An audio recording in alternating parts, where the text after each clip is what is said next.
Welcome back to a build update.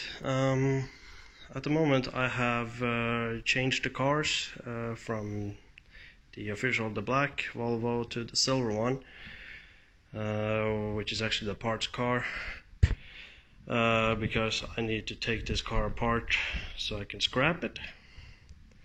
And now you're thinking, this kind of looks like a very good car, why am I going to scrap this thing? Basically I need it for parts. I have to remove all the exhaust, turbo. In this case I'm actually going to remove the entire engine.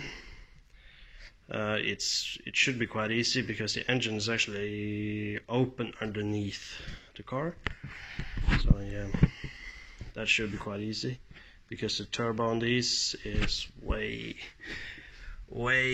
down in the depth in here.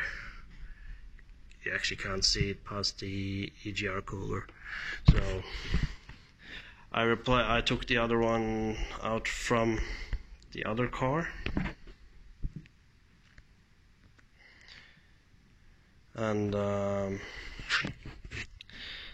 yeah, it was a pain in the ass. I took it out with the manifold in the car, and as I figured out, that was probably the most pain in the ass work I've ever done.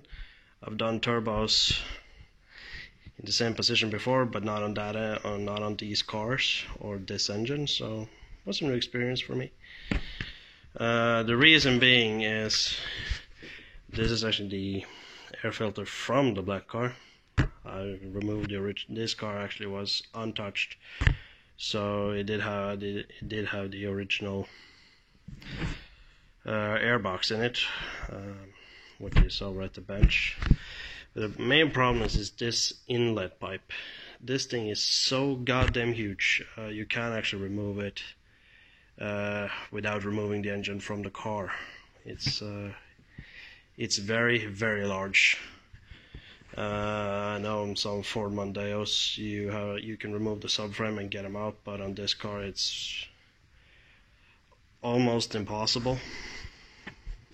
You probably have to remove the subframe here too, but you don't need to remove the subframe to remove this engine.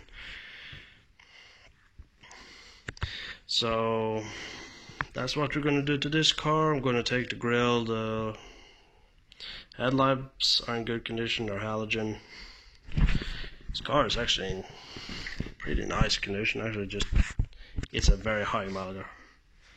So but I am going to pull the engine out and have the engine for parts. This engine is used in a lot of different vehicles, and this engine actually runs fine.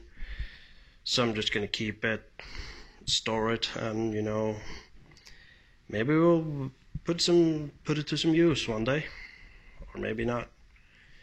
It's nice to have some parts because parts like these injectors and the EGR coolers and stuff like that is expensive. So, and EGR coolers, the best thing to do is just blend this part and this part, so you don't have the problem with that anymore. Probably will do it on the undercar, but for now we're going to use it as is. So that's going to be it for today. Thank you. See you later.